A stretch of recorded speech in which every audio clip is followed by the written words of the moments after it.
नमस्कार। आज हम केतन कुमार के एक बहुत ही दिलचस्प ब्लॉग आलेख पर बात करने वाले हैं। जी।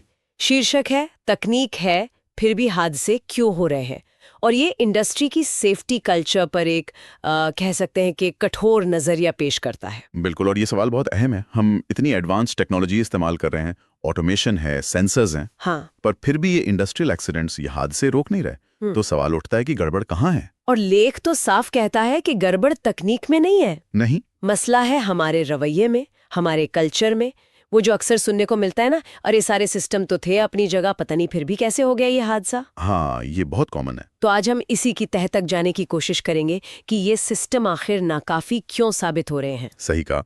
लेख की माने तो दिक्कत यह है कि जो सेफ्टी प्रक्रियाएं हैं, जैसे हेज ऑफ है, लोटो है, जी, जोखिम विश्लेषण और वो लॉकआउट टैग आउट, हाँ, वो अक्सर बस एक कागजी कार्रवाई बनकर रह गई हैं।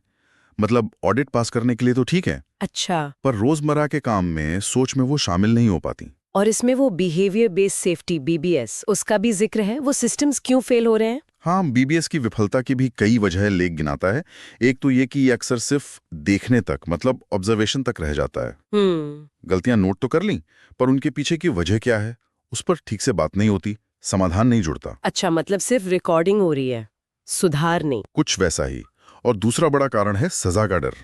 डर? हाँ, अगर लोगों को लगेगा कि गलती बताने पर या कोई असुरक्षित बात बताने पर उन्हें डांट पड़ेगी या सजा मिलेगी, तो वो छुपाएंगे ही। बिल्कुल, तो एक डर की संस्कृति बन जाती है जहां लोग चुप रहना बेहतर समझते हैं। ये तो खतरनाक है।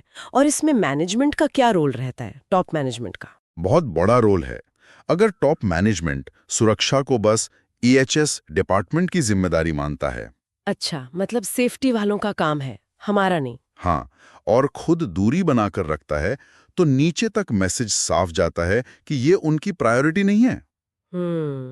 फिर अच्छे व्यवहार के लिए तारीफ या इनाम, वो पॉजिटिव रीइंफोर्समेंट, उसकी भी कमी दिखती है। ज्यादातर ध्यान गलतियां पकड़ने पर रहता है। मतलब इंस्पेक्शन ज्यादा, इंस्पिरेशन कम। बिल्कुल, लेख यही कहता है। और कई बार सिस्टम की अपनी खामियां, मतलब सिस्टमैटिक फॉल्ट्स, उन्हें अनदेखा कर दिया जाता है। ये तो आज की बात हुई। लेख एक और दिलचस्प तुलना करता है। वो कहता है कि शायद पहले, जब तकनीक इतनी नहीं थी, तब सुरक्षा बेहतर थी। ये सुनने में थोड़ा अजीब लगता है ना? हाँ, विरोधाभासी लगता है, पर लेख इस पर सोचने को मजबूर करता है। शायद पहले की सुरक्षा संस्कृति के कुछ मजबूत स्तंभ थे जो अब हिल गए हैं। जैसे कि? पहला, अनुभव, और वो गुरु शिष्य परंपरा। अच्छा। सीधे बात करके पहुंचती थी। हर पुराना अनुभवी ऑपरेटर खुद में एक चलता फिरता हैजॉप जैसा था। वाह, मतलब अनुभव पर आधारित चेतना थी वो। हाँ, बिल्कुल। दूसरा स्तंभ था काम की थोड़ी धीमी रफ्तार और सोचने का वक्त। आज के प्रोडक्शन प्रेशर के मुकाबले? हाँ, आज दबाव बहुत ज्यादा है, जल्दी काम खत्म करना है। पहले शायद थोड़ा इत्मीनान था, लोगों के पास रुककर सोचने, हालात को समझने और सही फैसला लेने का समय होता था। हाँ, जल्दबाजी में तो शॉर्टकट का खतरा बढ़ ही जाता है। बिल्कुल। लेख भी कहता है कि सुरक्षा के लिए विचार का समय और निर्णय की स्वतंत्रता जरूरी है। और तीसरा स्तंभ?